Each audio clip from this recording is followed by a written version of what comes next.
Hey guys, welcome to 678 Live. If you don't see your friends in here, get on your phone, send them a text, get them in here. Also, remember, there's no chatting during the message. Oh, hey, welcome to my fort here. I'll give you a quick tour, then I gotta get back to doing fort things. So, first things first, what you gotta have in your fort, the Bible, the most important book in history. If you don't have the Bible, what are you doing? You're getting off on the wrong foot, so you gotta have the Bible in your fort. Then we go on, we got our hydration, right? This is in an attic. It's very, very hot in an attic. Sometimes I pass out due to heat exhaustion. So, I make sure to have a water bottle that represents 678 on me at all times.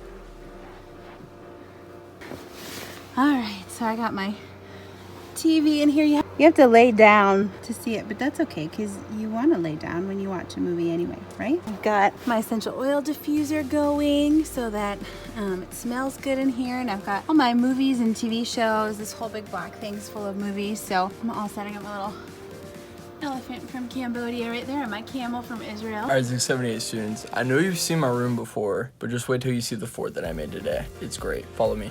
So I'm gonna give you guys a first-hand experience of what it looks like to walk in. Pop open the door, take a look inside, and this is incredible. First part of my fort, we got my rats. Look at that. Them boys are in there straight chilling. Say what up, Mosley. Hey guys, welcome to my fort. I think it's important to call out before we check out what it looks like on the inside that before you can actually enter a fort, you have to be wearing proper fort attire. So pajama pants, t-shirt, I'm ready to go. Let's see what it looks like. So I got the foyer right here, nice welcoming place, got a plant even. So when people come in, it's a nice, fresh, inviting feeling. Keep coming. Spicy Hot V8, the drink of champions. Dylan got this for me. Dylan loves them so much. He had an 8-pack of Spicy Hot V8 in his fridge, and he had just had he bought 3 or 4 8-packs the day before, so he gave me one. So thank you, Dylan, for that awesome gift. So first off, I asked myself, do I really need an Xbox in a fort? And the answer was so clearly yes. So I went and I grabbed an Xbox. Shout out to Jacob Newton, who I play Rocket League with. Shout out to Isaac, Caden, and Carson, who I've played Apex with. And Cam. Cam was there too. If you want to play Xbox, hit me up. I'll send you my gamer tag. So I made sure to grab my Nintendo Switch. I can check in on my Animal Crossing island all day, every day, all right? Boom. Netflix at the push of a button. It's loaded. It's ready to go. Avengers Infinity War. It's a good 3 hours of you time, right? Because that's really what we're all looking for in a fort. We're looking for times when we can just be alone and no one has to bother us. Some board games back there, but also got my electric kettle in here, so I'm gonna make some tea. By the way, with an electric kettle, you can make ramen, you can make easy mac, you can make hot cocoa. I realize that middle schoolers are probably not into tea like I am, but you can make so many things with an electric kettle. So it's a must-have in your fort. Got my cool little lamp here, and this I thought would be like the reading nook. I just put tons of pillows. It actually goes all the way back there, so. What really matters about a fort is where you're gonna watch your TV show or your movie or hang out and eat your snacks. So that's exactly the area that matters, and that's where I'm going to win. Guys, check out this setup here. First off, I have my buffalo wing pretzel chips, the best. That Yeti, we're not using Hydro Flask because Yetis are way better. Got Animal Crossing ready to go. And Fear the Walking Dead, because what a great show, is just playing. And that is my setup. Hey guys, this is the hallway. I think it's important to separate rooms in a fort so people know what's going to happen in each individual room. So this is a long hallway. I think you'll notice that I have structural beams here for support. These are pillows that help hold the blanket up so that the blankets never get in your face or stop you from being able to go from place to place. But the best part's over here, so let's go. Let's move on here. We got our books, because you can't have a fort and not read, right? You have to do something educational. My comic book people, where you at? Black Panther comic book. So I got a picture of me and Devin here up in the snow globe, just to remind me that I have a girlfriend. I got my handy dandy flashlight out because everyone needs a flashlight in their fort so that you can see all the pillows in the little reading nook back there. Super cozy. I have a fan because Elena Braden, she is like a pro fort maker, and she told me that you have to have a fan in your fort because not only does it keep you cool, but it helps keep all the blankets up. So over here, I have my Archie comic because everybody needs to have a comic book in their fort. And I have my Bible, and then I kept this blanket just for me under here if I get cold and I want my blanket and I want to cozy up.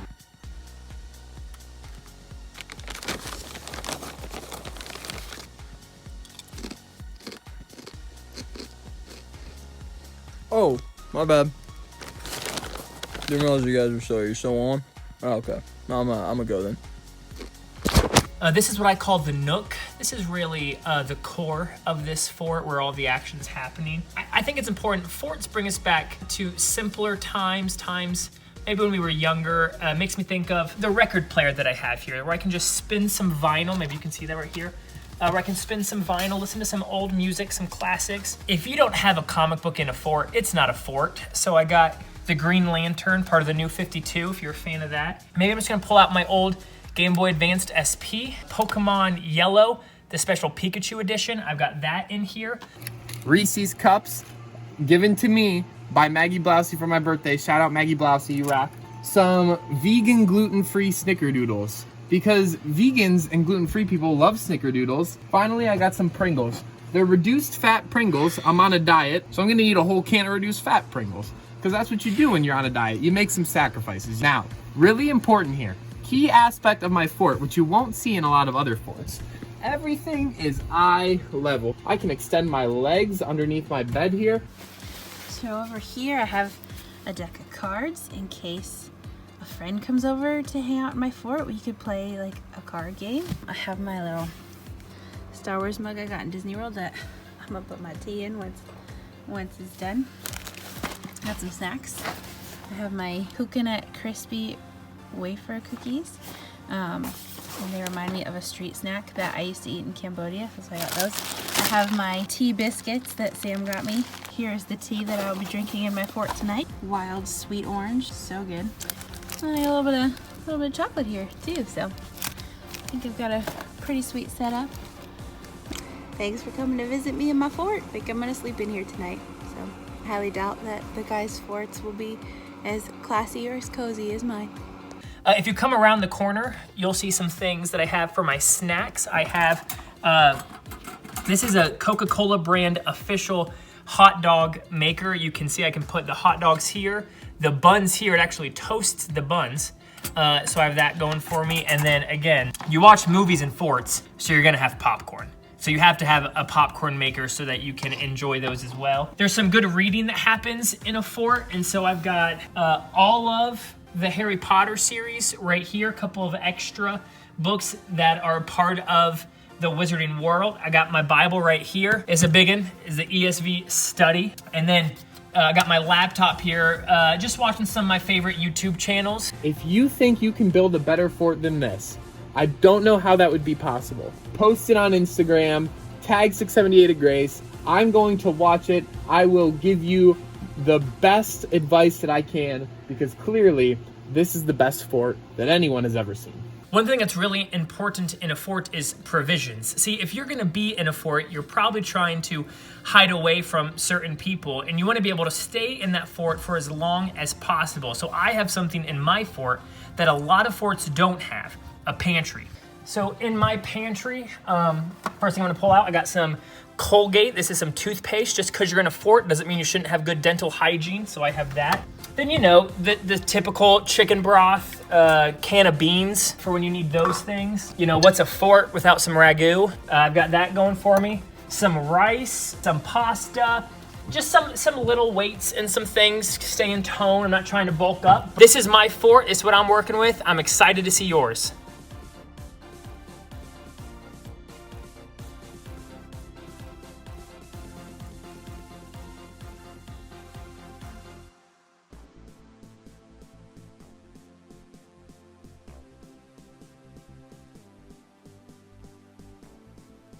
He wants me to draw some picture, and apparently you guys are supposed to guess what exactly I am drawing Holy cow.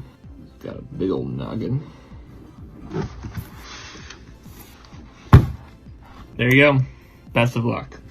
Honestly, like, if you can get that, I will Venmo you $5.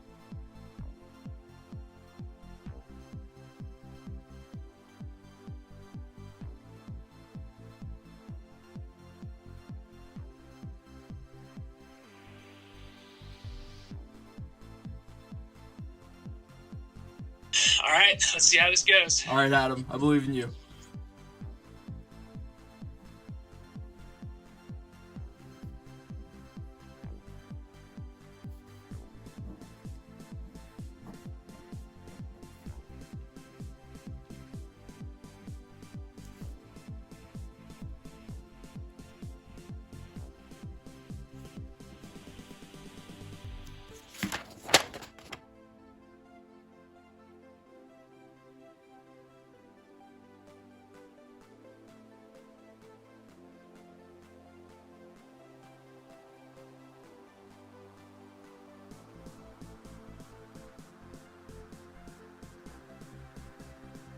All right, Pat, are you ready to play?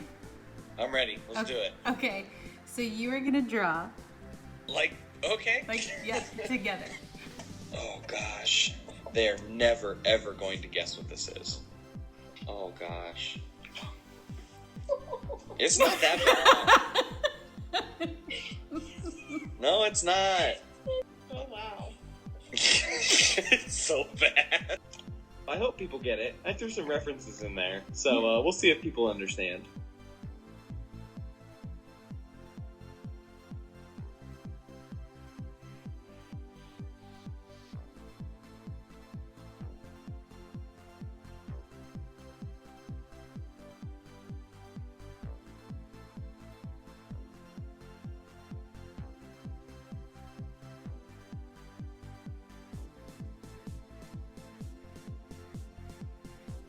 All right, Jackie, you're going against Lena, and you have to name as many Animal Crossing characters as you can in 10 seconds. Ready? Go. Wait, what? I've only watched you play it like one time. Come on, you gotta name one, at least. Tom Nook. That's it, time. All right, Lena, your question is, name as many Animal Crossing characters as you can. Ready? Go. Isabel, Tom, Timmy, Tommy, Judy, Matilda. Time. Mario, Luigi, Princess Peach, Luigi, Donkey Kong, I think, and Yoshi. Okay, so we have Mario, Dr. Mario, Peach, Luigi, Lil Mac, Donkey Kong, Diddy Kong, Pit, Dark Pit. I need you to list as many dinosaurs as you can in 20 seconds. Okay, All right, ready? Right now? Set, go. T-Rex, Pterodactyl. Corey's over here. He's not helping me. Stegosaurus. Corey's totally cheating over here. Triceratops. Go, yeah. T-Rex. The flying one. Oh no. Yeah, pterodactyl. Is there like a Phyllosaurus? Maybe. There's a lot of weird names. All right, Eddie, you have 10 seconds to name as many NFL teams as you can. Go. Colts, Cardinals, Browns, Packers, Saints, Eagles, Raiders. Time. Ready, go. The Browns, the Steelers, the Patriots, the Rams, the Bengals, the Dolphins, Stop. I'm going to give you 20 seconds to come up with as many Disney movies as you can. Are you ready? Yes. All right, ready, set, go. The Little Mermaid, Finding Nemo, Finding Dory, Lady and the Tramp, Frozen, Frozen 2, Moana, Mary Poppins, The Lion King, Toy Story 1, 2, 3, and 4. Stop. That was awesome. Go. Snow White, The Little Mermaid, Sleeping Beauty, Aladdin, The Lady and the Tramp, 101 Dalmatians, Moana, Finding Nemo, Finding Dory, Frozen, I think, Frozen 2. Stop.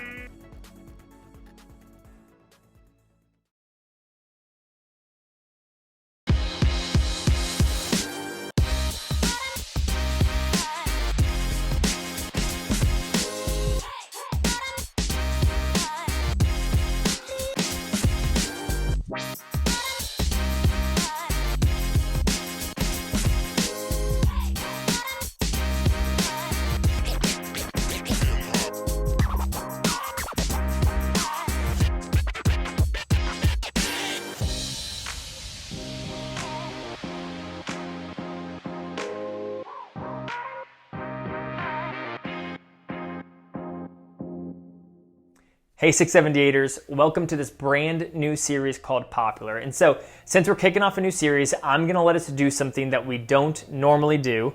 I'm gonna let you answer this next question in the chat, even though it's teaching time. Okay, who do you think the most famous person in the world is? Go, type it in right now. Here's what I think is interesting. We all have a bunch of different answers to that one question. Maybe for some of you, you would say, well, the most famous person in the world is definitely the best athlete on my favorite sports team.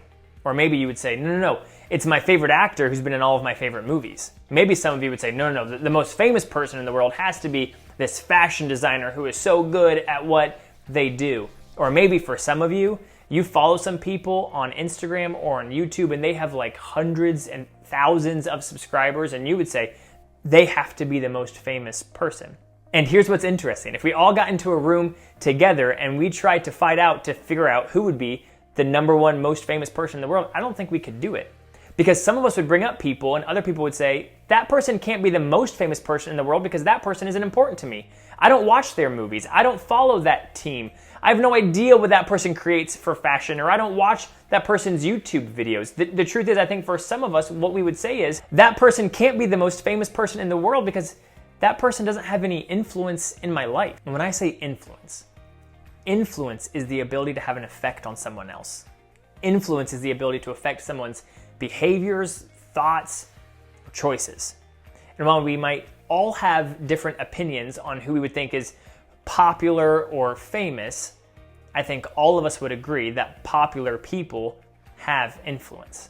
I can remember when I was in 7th grade, there were some kids who were in 7th and 8th grade at my school, and they bought these mechanical pencils. And there was really nothing special about the mechanical pencils except for this one feature. The way that you got the lead out was by shaking them. And we had never seen mechanical pencils like that, but here's what was true. The coolest kids in school had them. In fact, people knew that you were cool, or they knew that you were connected to cool people if you got one of those mechanical pencils. And I remember wanting one so bad and talking to people, trying to figure out how I can get them and what store you buy them from. And I, no joke, had like a back alley deal with someone where I paid $10 for one mechanical pencil, and it was pink. But I didn't care because here's what I knew. The popular kids had the mechanical pencils.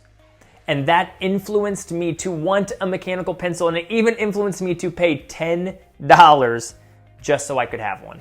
I think a bunch of us can think of situations that we've been in where someone influential has done something or has said something, and it's made us want to do something in response to that. And I think the funny thing about influence is I think a lot of us have different feelings or opinions on the fact if we even have influence at all. I think that for some of us, when we think about influence or influential people, we would say, well, we don't have influence, or we're not influential. We don't really have anything to offer. We don't feel that we're that special or that unique. We're not that good at the things that we do to really have an impact on anyone at all. Maybe you aren't quite sure what you have to offer. Maybe you know you have influence. Maybe you know that you can impact people with what you say and what you do, but you're kind of afraid of the failure of standing up and speaking out against something and no one really listening to you or doing what you said. Maybe for you, you know you have influence. Maybe you even know that if you said something, people would listen. But that pressure of influence and people always looking at you and you having influence in other people's lives, maybe you just feel like that's too much pressure for you. And you'd rather act like it's not there, or you'd rather act like that's not your responsibility because you feel like the pressure is too much. Or maybe as you're listening to this, you're actually processing the thought of, do I even have influence? Maybe you've never even had the thought before, do I influence other people? Do people do things in response to what I say or what I do? Maybe you do have influence and you've never actually realized it. Here's the point. I think we think of influence as this big, unattainable thing. Something that we just can't seem to reach ourselves. We can see these famous people or these really popular people and we go, of course they have influence, but we don't really think it's something that we have. But when we do that, we end up missing the potential that we have to influence other people. And this idea of people having influence and influential people and how we can best use the influence we have on other people, that's not a new problem. Those aren't new questions. It's something that people have been wrestling with for thousands of years. It's even something that we see Jesus interact with. We're going to read a story today from the book of John. And like we said, John was one of Jesus's best friends. And he just wrote about Jesus' life, the things that Jesus said and the things that Jesus did. And reading through the Gospel of John, just like reading through some of the other Gospels, like Matthew, Mark, and Luke, give us a really good idea of what it was like to live life with Jesus and to walk through days with Jesus. So we're actually going to read a moment of a really influential time in Jesus's ministry when he's talking to like thousands of people and he has to make a decision for how he's going to feed them. So if you have your Bibles, go ahead and get them out and open them up because we're going to be in the book of John. We're going to start reading in chapter 6, verse 8. So John chapter 6, verse 8, it says this. Then Andrew, Simon Peter's brother, spoke up. There's a young boy here with 5 barley loaves and 2 fish, but what good is that with this huge crowd? Tell everyone to sit down, Jesus said. So they all sat down on the grassy slopes. The men alone numbered about 5,000. Okay, so let me pause for a second before we keep reading and say this.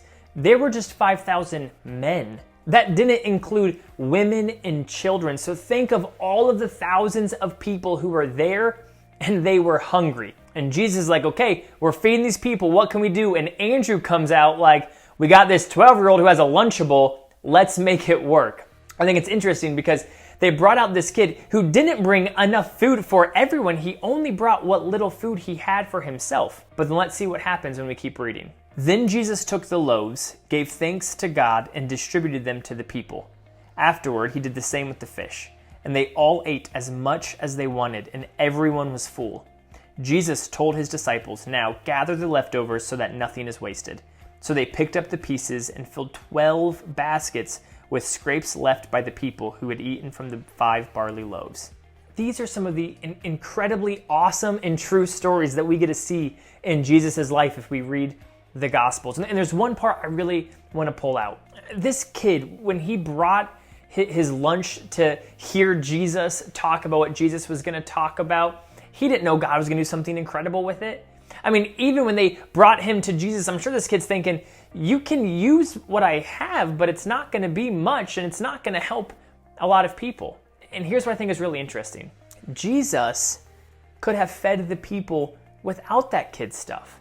I mean, he could have had meat rain down from the skies. He could have had fish jump out at the people from the water. I mean, he could have had trees grow up and they could have picked fruit in real time. But no, that's not what Jesus did. Jesus chose to use what this kid gave to him. See, Jesus saw that that boy had something to give, and Jesus chose to use that to make an impact. Look to see what happened after Jesus was able to feed all those people with what that boy brought. When the people saw him do this miraculous sign, they exclaimed, surely he is the prophet we have been expecting. See, the people saw what Jesus was able to do, this miracle that Jesus accomplished with what this boy brought, and they believed in him. And again, could Jesus have done this without that boy? Absolutely. Jesus is God. He can do what he wants. But he chose to use someone who was willing to give all that he had, no matter how little it might have seemed. This kid wasn't super important or super popular. We don't know his name, and there was probably a bunch of people there that didn't even know his name. But Jesus used him in influencing thousands of people to believe in him. And if Jesus was able to use that young boy's dinner 2,000 years ago to impact the lives of thousands of people who would believe in him, then Jesus has the ability to use you too, just as you are. Because just like this boy, Jesus can use what you have to do big things. You don't have to be famous or well-known or popular even to have influence on other people. You simply have to just be willing to let Jesus use what you have. You have to do what that boy did and give those things to Jesus. Maybe it's a relationship that you have. Maybe it's a talent. Maybe it's this unique opportunity you have to speak in just one person's life. Jesus can use whatever you have to do big things. And so after hearing that, there's just a couple of things that I want to challenge you to do. The first thing is this. First, you need to begin to recognize the influence that you have on other people's lives. Maybe you have influence over the lives of your teammates. Maybe you have influence over the people that normally sit at lunch with you. Maybe you have influence over people in your small group, kids in your neighborhood. Maybe you only have influence over one person. But I want you to recognize the influence that you have in the lives of other people. And then secondly, once you see the influence that you have, I want you to be willing to do something with it. All of us have something to offer. All of us even have influence. And if we're willing to give those things to Jesus and let him use us the way that he used that boy, man, he could use us to do big things and to impact and have influence over so many people around us. So remember, Jesus can use you to do big things. As you go into your groups, I want you to talk more about where you think you have influence. What groups of people do you think you have influence in? And what can you do with that influence? How can you positively influence them? How can you help them? How can you serve them? And how can you point them to Jesus? As you have those conversations, I really want you to center the conversation on this one question. What's one area I have influence in? Go to your groups and talk about that. But then tune back in next week to 678 Live as we get into the next week of this popular series. Stay connected to 678, stay connected to your groups, follow us if you haven't already. I'll see you guys next week.